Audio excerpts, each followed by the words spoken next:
What we're going to do now is to get into some question and answers. We'll get a little deeper.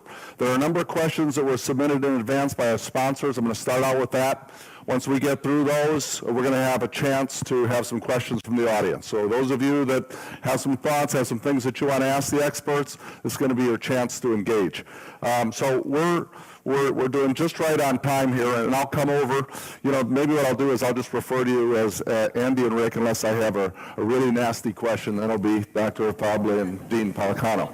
So let me get started with this. So we borrow this. This doesn't have the answers on it, just the question. So the first question is from Jonathan Holmes, Vice President of Union Bank, one of our sponsors. The government states that new health care reform will save over $100 billion during the next 10 years. Where's that savings going to come from?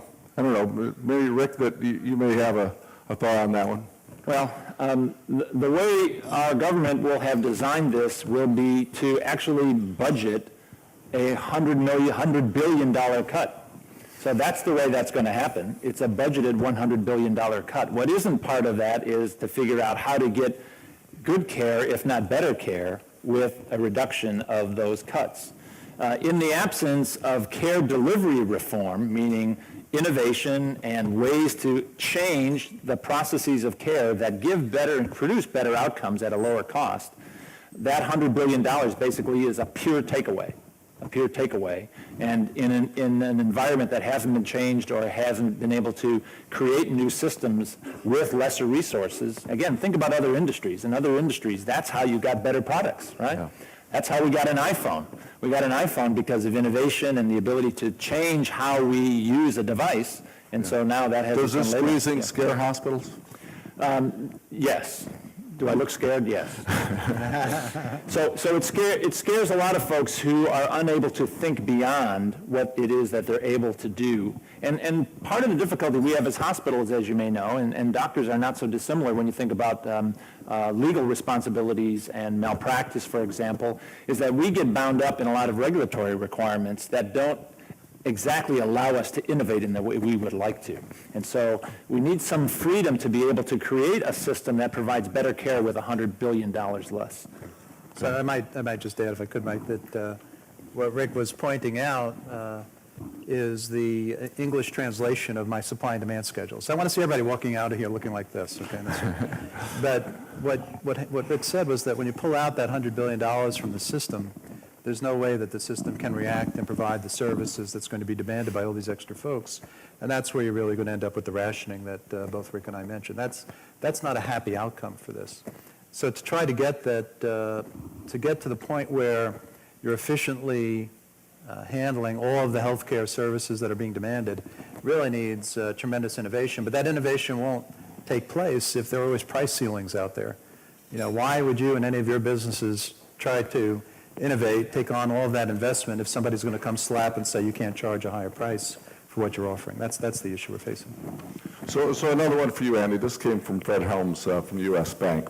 And I think he's asking you to put yourself in the shoes of a business owner. And it says, as a business owner in a difficult economy, I can't continue to subsidize the increase in health care. My employees can't afford the additional expense either. What's the solution? What's the breaking point? Sure, and I think that's absolutely a very critical issue for business owners today, and it's one of the drags on increasing employment right now, is that the benefit cost, healthcare, pension benefit cost of hiring an additional worker is such a large percentage of the wage, and it's increasing, that folks would rather not hire additional workers, but rather just give more hours to their existing workforce. So Rick pointed out that the exchanges are going to be developed. I would say that a lot of companies who are fairly small would rather pay the tax than provide the healthcare insurance. So, you know, I can see a lot of folks, and Rick, you could comment on this too, being shifted over to those healthcare exchanges.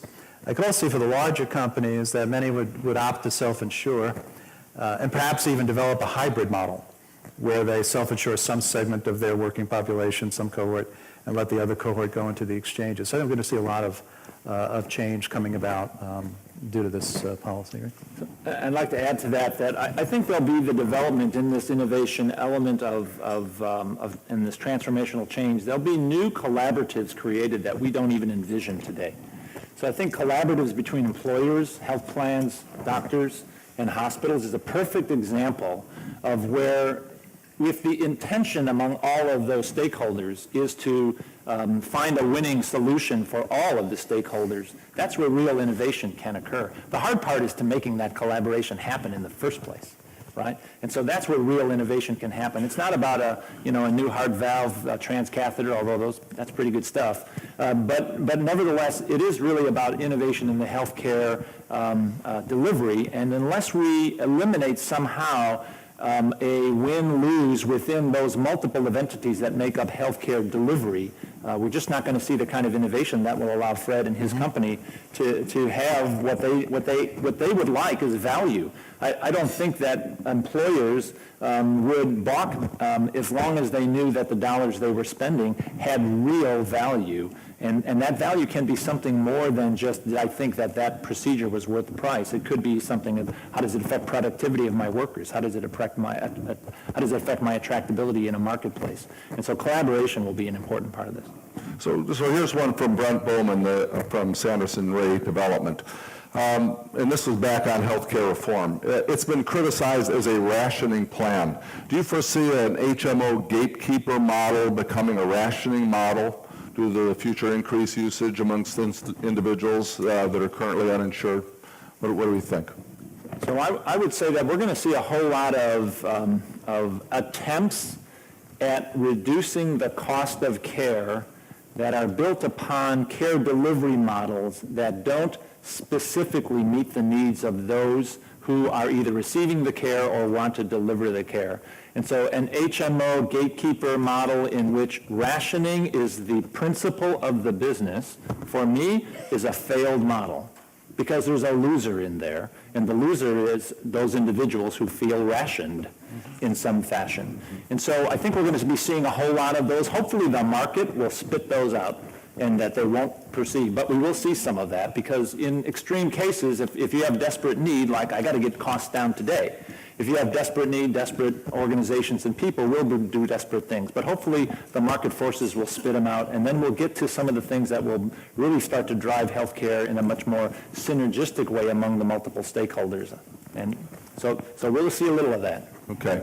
Unfortunately. All right. Dean Policano and Dr. Afabla, you can tell there's a juicy question coming here. It's easy for us to sit here and throw stones at what's wrong with the system and what's wrong with the healthcare reform. If you were emperor, how would you fix our healthcare system? This is a Rome question, I think.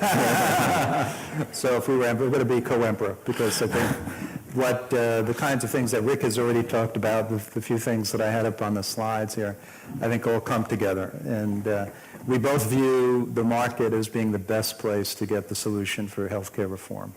And the best way to see that market work is to allow, I would say, healthcare managed companies, so that these are folks perhaps that have vertically integrated, Rick has talked about this, vertically integrated the physician, the insurance plan, and so on, the care, and they're competing with each other for the beneficiaries of their services based on price, quality, outcomes. And I think in that kind of a marketplace, you foster innovation, you get cost as close as possible, you get the price of offering that service as close as possible to the cost of delivering it, and you get the most efficient outcome. So I think the bottom line to that is the government is not in that picture to any great extent, except for the equity portion. So whatever efficient solution we might end up with will still leave some people who cannot afford to pay. And therefore, the government does need to enter to take care of individuals on the basis of ability to pay. I'll let Rick take over from there. Thank you, Emperor Policano. I think that part of our difficulty today is that healthcare as a somewhat immature industry continues to try to be all things to all people. I think insurance companies try to do that. I think hospitals definitely try to do that. And in many ways, the physician environment tries to do that as well. I think that innovation would require us to begin to break our healthcare industry into its necessary parts and then allow the right individuals and the right organizations to begin to innovate in that area. And so I would intently, if I were emperor, I would begin to intently break up, let's say, the cartels that are built around trying to allow organizations like academic medical centers or hospitals in Newport Beach or places in Boston to try to do all things for all and control their environment, and put incentives in place to allow a more discrete organization and discrete individuals to do their best work. And their best work has to include and must include great clinical outcomes serving patients' needs at a cost that is dramatically less than the cost that occurs today, dramatically less. And I think in a environment of innovation with markets working and rewards that can occur from that, whether it be fame or money, that great things can happen, and I would incentivize that while putting some controls on it to make sure it doesn't get rife with fraud and a whole lot of other sorts of issues. But I think we need to break up the industry and put it into its value-based parts. I'd like to drill a little deeper and take you guys to Washington, but what I'd suggest at this point, I've got lots of other questions that we can go to, but if there are questions from the audience, I don't want to miss the opportunity to do that. So let me stand here so I can see you a little bit more clearly. We'll have some microphones, so if anybody would like to ask a question, please raise your hand and we'll get it to you. And there's one over there. Can you guys see?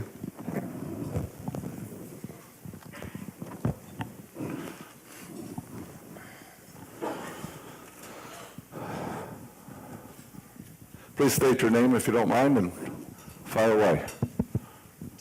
Mike Grumet. One of the things that wasn't discussed was state mandates for health care. As an example, in California, we have a mandate to retrofit hospitals to be more earthquake-proof. I think it's something like $16 billion. What's that going to do by itself to the cost of health care in California? So Mike, you got the number wrong. It's $70 billion. And the seismic requirement, for those of you who are unaware, is essentially a state law that has been kicked down the road. It was initially 2013, then 2017, now it's 2020. And it's essentially because of the events of the Northridge earthquakes, I think it was 94 or so, where the state, in all the best interest, has said that hospitals must be earthquake-proof, meaning that a 7.0 or 7.8, or I'm a Midwesterner, so I don't really know what all those numbers mean, can be withstood by a hospital facility. The problem is it's going to cost the healthcare industry, the hospital industry, $70 billion. So there are lots of requirements that will be put upon healthcare. Just like other industries, there are requirements that will be put upon it. The challenge will be is how can we create a business model and a value-based model that really serves the public and serves individuals well with those things that are necessary. Unfortunately, there are a lot of things put upon us, either from the state or from the federal, that are not necessary. And so being able to discern and discriminate between those things that are necessary, and maybe we believe seismic requirements at hospitals is necessary. Okay, let's let some smart people decide that that's necessary. But those things that are unnecessary, which, again, the hospital business is just overburdened with unnecessary mandates that come upon it, oftentimes based upon the political needs or whims of individuals who happen to be sitting in a place of power, oftentimes for short periods of time, and then their legacy goes on forever and ever. So state mandates, as long as they're in the best interests of the public or individuals, are fine, but we absolutely need to eliminate those things that are unnecessary. I'll let you all decide whether seismically sound hospitals is a necessary cost in healthcare or not. Okay. Another question? Right here in the center.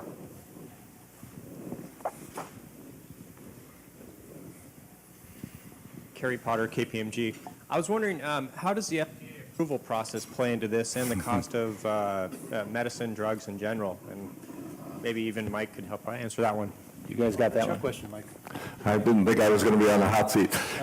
Because we have products that are up for approval, the FDA, I really hesitate to criticize the FDA at all. They're spectacular, bright people, do a spectacular job. No.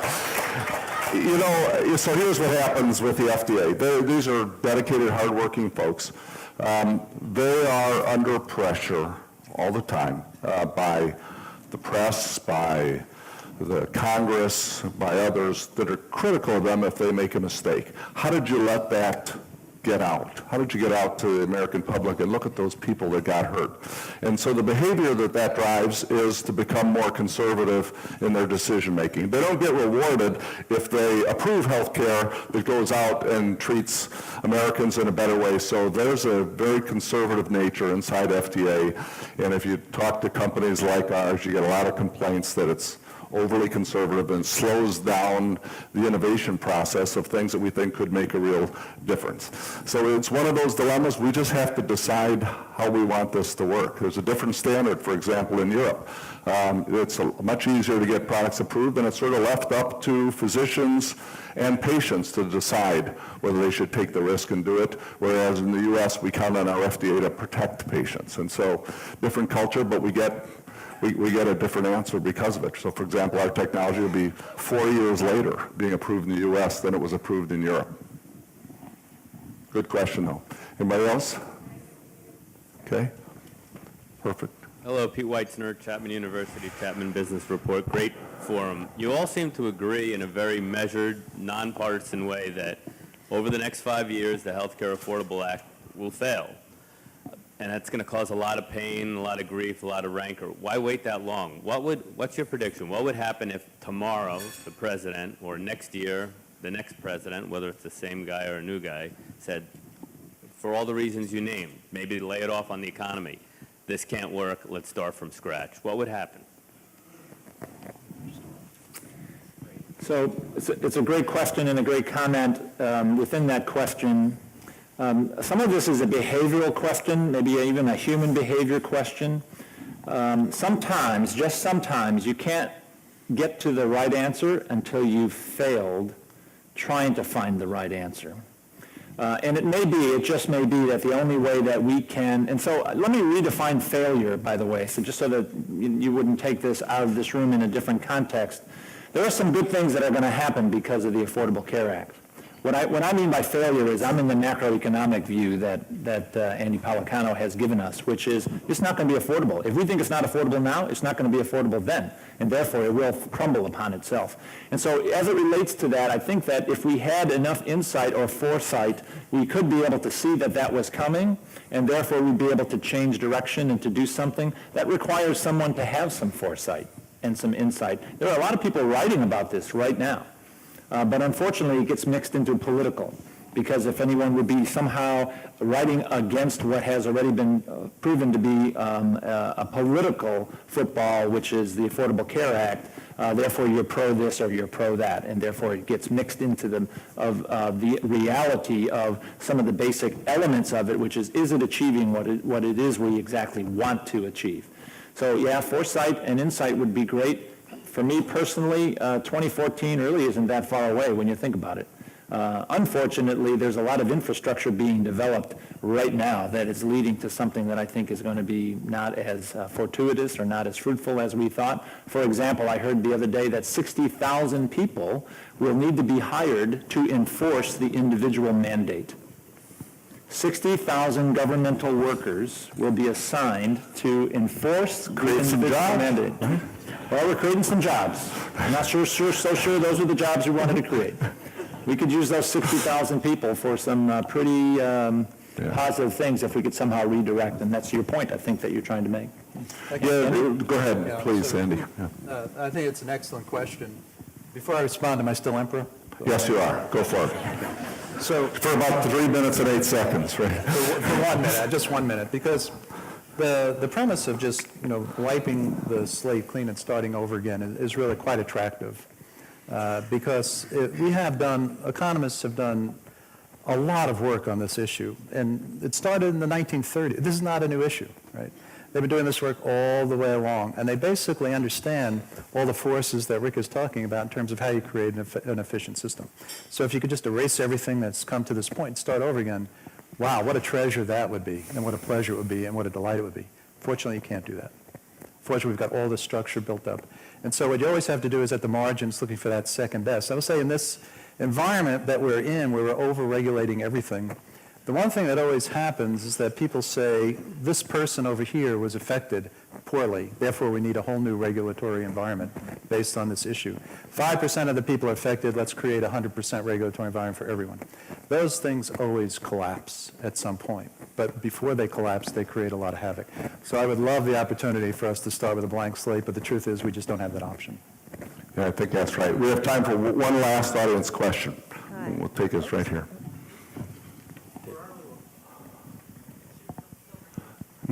Okay, you should be okay. For our little company, we use the health maintenance accounts, save 20% our first year. Love it. What role is the patient going to play in healthcare in the future as far as taking responsibility and accountability? And there's also, how about disease prevention? What role will disease prevention play in the future? Go ahead, Ed. Okay, so thank you, David, for the question. The health savings account and a consumer-driven health plan, which is what David is commenting on, is an innovation that does something quite remarkable, which is it puts people in charge of and responsible for their own health care. What a concept. What a concept to actually cause people to be responsible for what they get and what they receive, as opposed to turning it over to some hierarchical system that's free, which is why you would turn it over, because it is free, right? And so when you have responsibility and you have a $2,000, $6,000 deductible or what it might be, you're going to change your behaviors. And I think that's one of the forms of innovation. Not that the HSA or the consumer-driven health plan is the answer. The concept is one of the answers, which is making people responsible for the care they receive and having the ability to say yes or no to what their needs might be based upon their individual particular situation, which is going to be unique to every person in this room and every person who's going to be seeking health care. Andy, do you agree with that? Yeah, absolutely. It's a critical part of, I think, the solution, the overall solution that we've kind of been describing is that the consumer has more say in the healthcare. It just makes the consumer much wiser in the decisions. It helps to control cost. And if you have, on the other side of the market, people competing for that, providers are competing for that consumer, you get to a much more competitive solution. I'm in the same place. I think this is one of the critical elements of the answer. When we become consumers and we're paying the bill ourselves, we're going to be pretty good consumers of this, and the system will sort itself out. But we've got a ways to go to get to that kind of system. Well, we're going to have to wrap up at this point. Andy, Rick, thanks so much for that enlightened discussion. That was fantastic, and I'd like to introduce Dr. Andrizzi to the stage.